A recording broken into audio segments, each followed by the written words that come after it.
In the heart of Whispering Woods lived a turtle named Sheldon.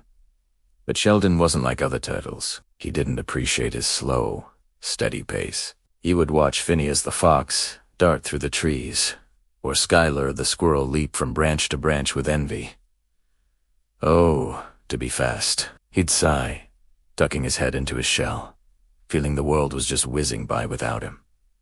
Every day was the same. Sheldon would start his morning journey to the Sunbeam Berry Patch, a trip that took him the entire day. By the time he arrived, the juiciest berries were always gone, picked by the quicker creatures. If only I were faster, he'd mumble to himself, chewing on a leftover, slightly mushy berry. I'd get the best berries, see the sunrise from Crystal Peak, and join in all the forest games. Being slow is a curse. His friends, like Beatrice, the wise old owl, and Barnaby, the cheerful badger, would try to console him. "Sheldon, my dear boy," Beatrice would hoot softly, "there is great wisdom in patience. You see the world in a way no one else does." Barnaby would add, "That's right. You always spot the prettiest flowers and the most interesting little beetles. We love hearing about your discoveries." But Sheldon couldn't see it. He just saw what he was missing out on. All he wanted was speed. One clear, crisp evening. The forest sky was alive with the annual meteor shower. Every creature in the woods gathered at Lookout Ledge to watch the dazzling display. Sheldon, of course, arrived last. As he slowly made his way to a spot, a particularly bright star blazed across the sky, leaving a trail of shimmering dust. "Wow!" whispered a little rabbit beside him. "They say if you make a wish on a shooting star, it comes true." This was his chance. Closing his eyes tightly, Sheldon wished with all his might. I wish I was the fastest creature in the entire Whispering Woods." He poured all his frustration, all his longing, all his dreams into that one simple wish. A tingling sensation washed over him, like a warm, gentle wave, and then it was gone. He felt exactly the same. Disappointed, he sighed and began his long, slow journey back home. The next morning, Sheldon awoke with a jolt. The sun wasn't just peeking over the horizon. It was high in the sky. He'd overslept, panicked. He thought about the sunbeam berries. "Oh no, I'll never make it now," he cried. He scrambled out of his cozy moss bed, and that's when it happened. It wasn't a scramble, it was a blur. He shot out of his home so fast that he zipped right past his front door and ended up halfway to the berry patch in the blink of an eye. He skidded to a halt, kicking up a cloud of dust. "Whoa," he exclaimed, looking at his legs. They felt powerful, buzzing with energy. He took a tentative step, and zoom, he was off again. He laughed, a pure, joyous sound. It worked. My wish came true. He was fast. Incredibly, unbelievably fast. He could feel the wind rushing past his shell, a sensation he'd only ever dreamed of. He arrived at the Sunbeam Berry Patch in less than a minute. The bushes were heavy with the biggest, juiciest berries he had ever seen.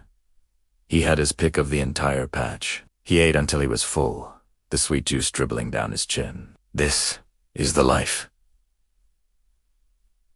He cheered. For the rest of the day, Sheldon reveled in his new speed. He raced Phineas, the fox and won. He zipped up to Crystal Peak to watch the sunset, a sight he'd only ever heard about. He played tag with the rabbits and could outrun them all.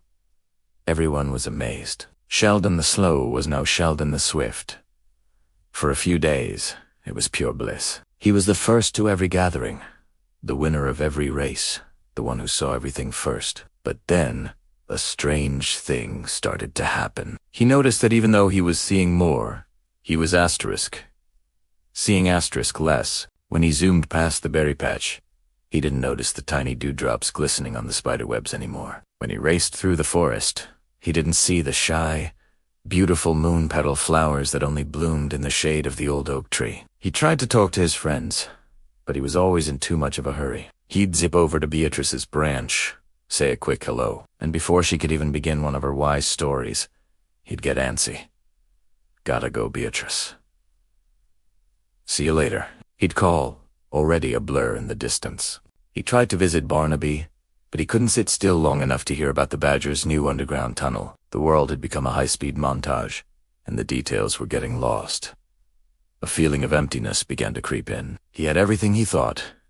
He wanted speed, recognition, the best berries, but he felt ... lonely.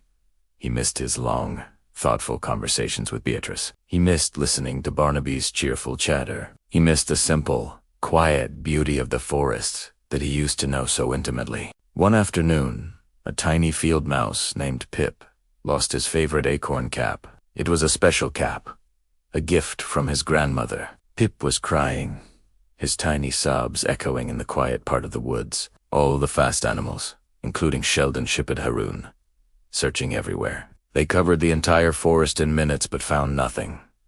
"It's no use," said Phineas the fox, panting. "We've looked everywhere. It must be gone for good." Sheldon felt a pang of guilt. He had zoomed past the very spot where Pip was crying a dozen times, but he'd been moving too fast to notice the small, distressed creature. He stopped. He forced himself to be still, to breathe. He remembered his old self, the slow turtle who noticed everything. He thought about where a tiny acorn cap might fall. He walked slowly, deliberately back to the path. He scanned the ground, not with his speedy eyes, but with his patient ones. And there it was. It hadn't been on the main path. It had rolled just under a large fern leaf, almost completely hidden from view. A place you would only spot if you were moving slowly and paying close attention. Sheldon gently picked it up and brought it to Pip. The little mouse's face lit up with pure joy. "You found it! You found it! Thank you, Sheldon." Holding the tiny cap, Sheldon realized something profound. His speed had helped him cover a lot of ground, but it was his old, slow, patient nature that had allowed him to truly help a friend. The cheering of the crowd when he won a race felt hollow compared to the genuine gratitude in Pippy's tiny eyes. Speed wasn't everything. In fact, it was making him miss the most important things. That night, as another shooting star streaked across the sky, Sheldon made a new wish. He didn't wish to be slow again.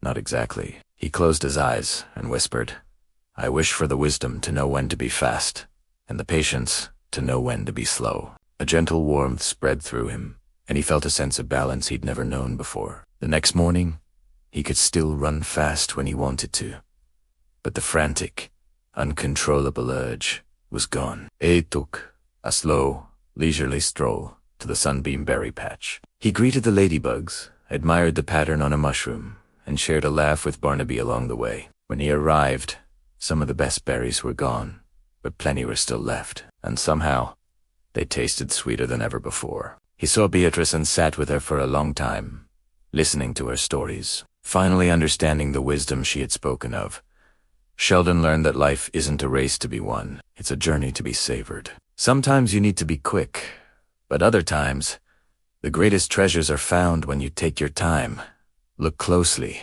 and appreciate the small wonders all around you. And from that day on, Sheldon the Turtle was no longer known as Sheldon the Slow or Sheldon the Swift. He was just Sheldon, the wisest, happiest turtle in all of Whispering Woods. Thank you so much for watching our story today. We hope it reminded you that it's okay to go at your own pace. If you enjoyed Sheldon's journey, please give this video a thumbs up, and don't forget to subscribe to our channel for more wonderful tales. We'd love to have you as part of our community. See you next time.